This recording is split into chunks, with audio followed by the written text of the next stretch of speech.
South ఆఫ్రికాతో జరగబోయే చివరి వన్డేకు team India సిద్ధమవుతుంది. ఇరు జట్ల మధ్య నిర్ణయాత్మక మూడో వన్డే శనివారం విశాఖపట్నం వేదికగా జరగబోతుంది. సిరీస్ లో ఇప్పటికే 2 వన్డేలు జరిగితే తొలి వన్డేలో టీమిండియా, రెండో వన్డేలో సౌత్ ఆఫ్రికా గెలిచి 1-1తో సమంగా ఉన్నాయి. ఇక మూడో వన్డేలో గెలిచిన జట్టుకు సిరీస్ దక్కుతుంది. సొంత గడ్డపై సిరీస్ పోగొట్టుకోకుండా ఉండేందుకు గాను టీమిండియా గట్టి ప్రయత్నాలు చేస్తుంది. మరోవైపు సౌత్ ఆఫ్రికా రెండో వన్డే ఇచ్చిన కాన్ఫిడెంట్ తో మూడో వన్డేలోనూ టీమిండియాకు షాక్ ఇవ్వాలని చూస్తుంది. ఈ మ్యాచ్ లో టీమిండియా 2 మార్పులతో బరిలోకి దిగబోతుందని అంచనాలు వేస్తున్నారు.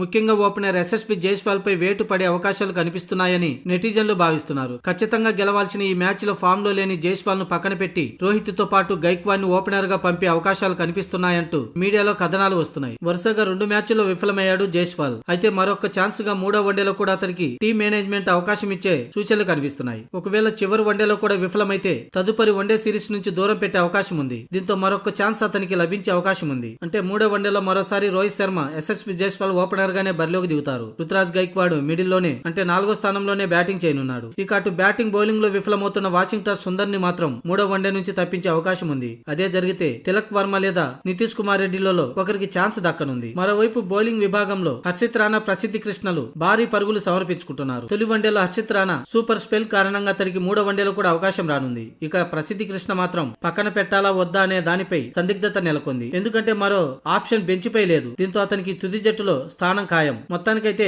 వాషింగ్టన్ సుందర్ స్థానంలో తెలుగోళ్ల ఇద్దరిలో ఒకరికి ఛాన్స్ రానుంది.